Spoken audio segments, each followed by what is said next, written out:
एक धनवान उसको बढ़ना चाहिए या नीचे गिरना चाहिए, बताइएगा? बढ़ना चाहिए। एक अगर कोई नौकरी कर रहा है, उसका प्रमोशन होनी चाहिए और उसको आशीर्वाद मिलनी चाहिए या उसको डाउन होना चाहिए, बताइएगा? तो जब हम ऊपर उठते हैं ना, तो नीचे गिरने के लिए कभी कोशिश नहीं करना। वो किससे? अपना बोलने वाले बातों से, अपना व्यवहार से, अपना चालबाजी की बातों से। क्यों सडनली कभी कभी हम डाउन होते हैं? क्योंकि हम अपना शरीर को, अपना आंखों को, अपना बोलने वाला बातों को हम गंदा करते हैं। जहां पे कचरा है वहां पे आप और मैं खड़े हो सकते हैं, पवित्र आत्मा भी नहीं रह पाएगा, यीशु मसीह भी आके वास नहीं कर पाएंगे, है कि नहीं? जहां पे पवित्रता है, जहां पे खुशबू है, वहां पे उसका काम बनता है। ये चीज भी अपने को ध्यान देना चाहिए। बहन लोग और भाई लोग और बच्चे लोग अपना माता पिता से किस रीति से बातचीत कर रहे हैं, आप कैसा व्यवहार कर रहे अपने माता पिता से, ये भी बच्चों को सीखना है। माता पिता को आदर करना सीखो, प्रेम करना सीखो, पलट के जवाब देना नहीं है और अपने माता पिता को हाथ उठाना नहीं है। बच्चे लोगों को भी ये सीखना है, माता पिता को आदर करना, माता पिता का बातों में चलना। ये बड़ी आज्ञा है संसार में। हालेलुया, प्रभु का यह आज्ञा है। पढ़ाई के लिए अगर माता पिता बोल रहे हैं तो सुनना है, क्योंकि हम आज अच्छा से पढ़ाई नहीं किए हैं, जो आज कुछ छोटा मोटा काम करके अपने बच्चों को आज हम पाल रहे हैं। वो मुसीबत अपने बच्चों को नहीं आना करके माँ बाप क्या कर रहे हैं? दिन रात मेहनत करके बच्चों को पढ़ाई कर रहे हैं। एग्जाम्पल दे रहा हूं। वैसे ही अपना पत्नी अपना पति का आदर करे, वैसे ही अपना पति अपना पत्नी का आदर करे, रेस्पेक्ट दे, प्यार करे, एक दूसरे को समझे, अच्छा से रहे, ताकि प्रभु देख के वो खुश हो सके और आप लोगों को आशीष दे। हालेलुया। जिसका घर में, जिसका परिवार में, जिसका जीवन में अगर शांति नहीं है ना, उसमें कोई भी आशीर्वाद नहीं मिलेगा। इसलिए कि वहां पे शांति के जगह में क्या हो रहा है? लड़ाई झगड़ा, मारपीट, गाली गलौज, गुस्सा, अनब शनब बातें और अलग अलग चीज हो रहा है। वहां पे कभी आशीर्वाद नहीं मिलेगा। जिस जगह में शांति है, प्रभु का वचन है, प्रार्थना है, पवित्रता है, वहां पे बहुत सारा धन रहेगा। हालेलुया। बहुत सारा आशीर्वाद रहेगा, बहुत सारा उन लोगों का जीवन में बरकत होगा। ये सारा चीज अपने बच्चों को सिखाना, पति पत्नी को सिखाना, ताकि प्रभु हमको, हमारे जीवन को बढ़ोतरी दे और हम ऊपर बढ़ते बढ़ते जाए, कभी कम होते नहीं जाए। कभी भी अपना माँ बाप अपने बच्चों को एक कंगाल जैसा जीने के लिए कभी भी नहीं देखना चाहते। अपने बच्चों को राजा जैसा, रानी जैसा जीने के लिए देखना चाहते हैं कि नहीं?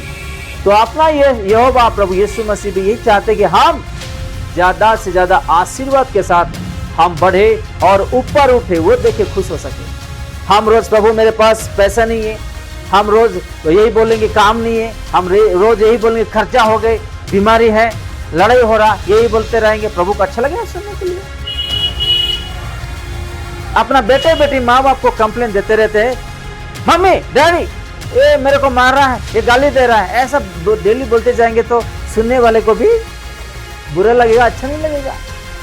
तो हमारा माँ को, हमारा बाप जो स्वर्ग में बैठा है, जो हमारा यीशु मसीह, वो देख के खुश होना है। मेरे बच्चे अच्छे हैं और अच्छे से बनना है, ऐसा जीने के लिए हमेशा कोशिश करना है। उस बहन जी को जगाओ। हालेलुया। और एक वचन पढ़ेंगे हम उसी नीति वचन 10 अध्याय 31 और 32। उसी नीति वचन 10 अध्याय 31 और 32। धर्मी के मुंह से बुद्धि टपकती है, पर उलट फेर की बात कहने वाले की जीभ काटी जाएगी। पहले क्या लिखा है? धर्मी के मुंह से बुद्धि टपकती है, बुद्धि टपकती है। आपको ये बात समझ में? क्या बोलना चाहिए क्या नहीं बोलना चाहिए, वो बुद्धि है, वो ज्ञान है। वो कभी कभी शैतान भी बहुत चालाक है, हमको उकसाता है कि हमारा मुंह को गंदा कर दे, अपने बच्चों को डांट दे या अपने परिवार को डांट दे और किसी को डांट दे। नहीं, कंट्रोल में, काबू में रहना है। आज बहुत सारे भाई लोग भी है अपने पत्नी को गंदा गंदा गालियां देते, हाथ उठाते हैं। नो, अब बहुत सारे बहन लोग जो है जो अपने पत्नी को, अपने पति को भी गाली देते हैं। नो, कभी भी नहीं। यह लिखा है वचन में 31 में, ये लिखा है धर्मी के मुंह से बुद्धि टपकती है। अरे प्रभु का वचन, उसमें ये लिखा है मुझे ऐसा नहीं बोलना है, ऐसा नहीं कहना है, ऐसा व्यवहार नहीं करना है। ये है बुद्धि, प्रभु का दिया हुआ वचन का बुद्धि है ये। अगर हम ऐसा बुद्धि से चलेंगे, प्रभु हमको आशीर्वाद करते हैं। और नीचे का लाइन में क्या लिखा है, पर उलट फेर की बात कहने वाले की जीभ काटी जाएगी। आपको ये बात समझ में? मैं नहीं कह रहा हूं, वचन कहता है जीभ काटी जाएगी। कैसे लोगों का? उलट फेरी बात करने वाले, उलट पलट, इधर उधर झूठ बोलने वाला।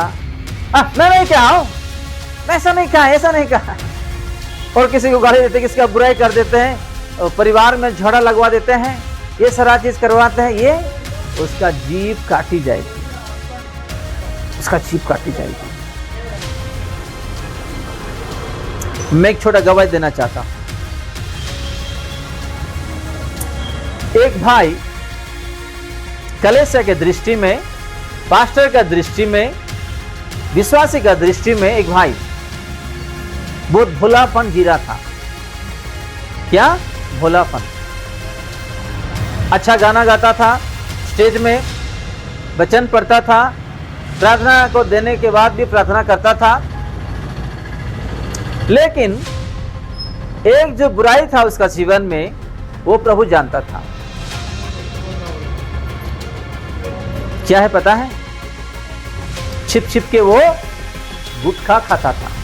क्या खाता था? गुटखा।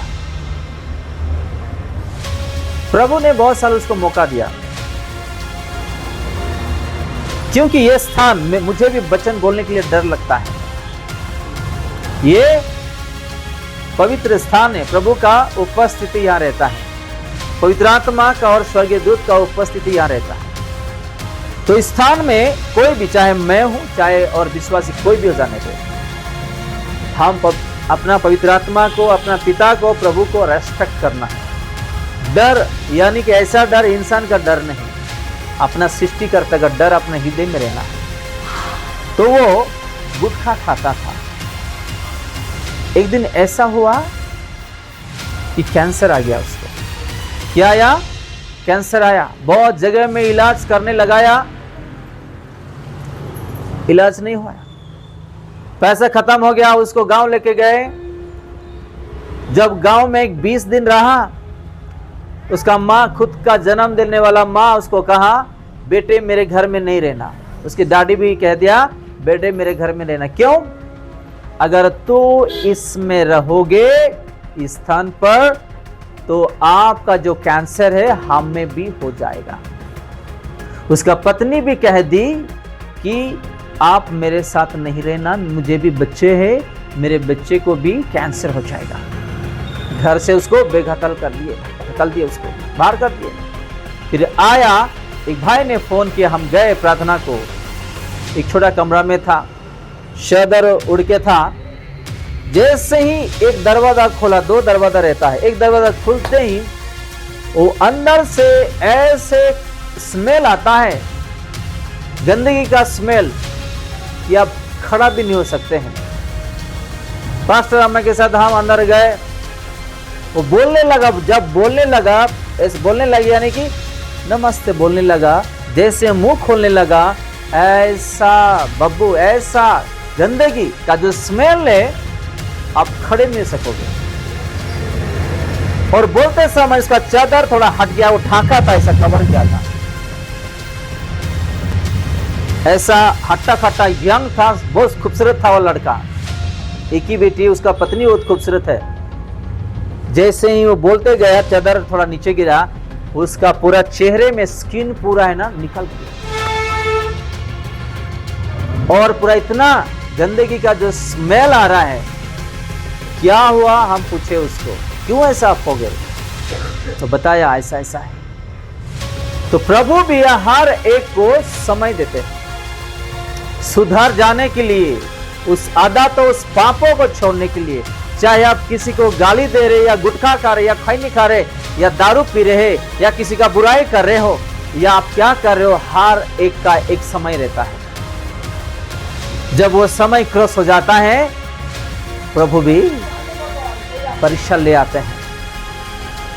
हमारा पापों के लिए हमको दंड मिलता है, सुधारने के लिए। अपने बच्चे जब गलत करते हम डांटते कि नहीं, उसको डांटते कि नहीं? जरूरत पड़ने पर हम एक छप्पड़ भी उसको मारते हैं कि नहीं? जरूरत पड़ने पर हम डंडे से भी मारते हैं। क्यों? क्योंकि हमारे बच्चे हमारे दृष्टि में गलती कर रहे हैं।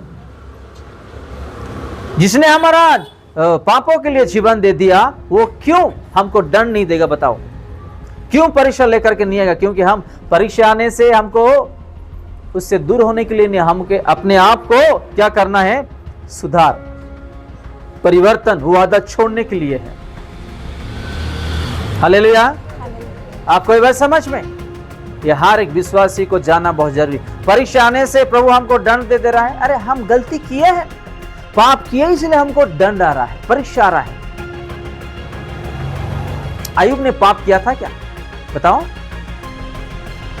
शैतान ने चैलेंज किया, क्योंकि दुनिया का आशीर्वाद उसके जीवन में प्रभु ने दिया था।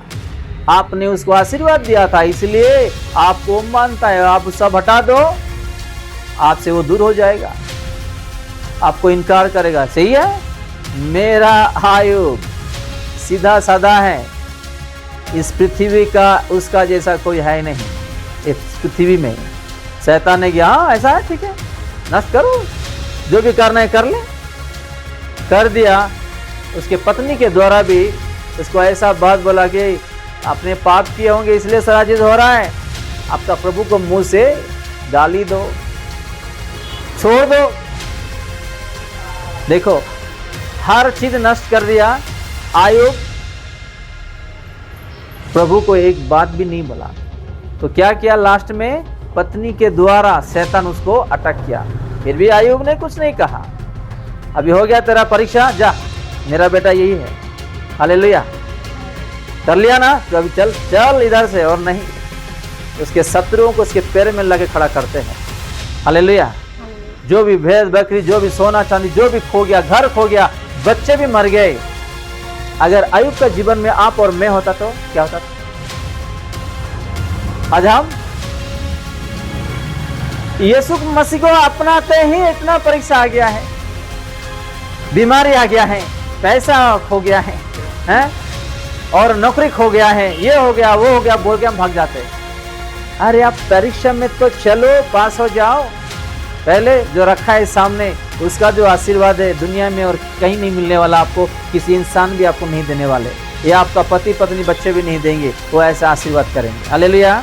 उसका भेड़ बकरी सोना चांदी जो भी नष्ट हो गया था, घर और उसके जो बच्चे, उसका 2 गुना प्रभु आशीर्वाद किए। हालेलुया। तो हम उसके दृष्टि में सीधा साधा होकर जीना है। ये जो जीभ है ना, जो मुंह है, ये इतना छोटी मोटी चीज नहीं है। इसी जीभ और मुंह से हम प्रभु को बुलाते हैं, इसी मुंह से हम प्रभु का नाम लेके प्रार्थना करते हैं, इसी मुंह से हम प्रभु का वचन पढ़ते हैं।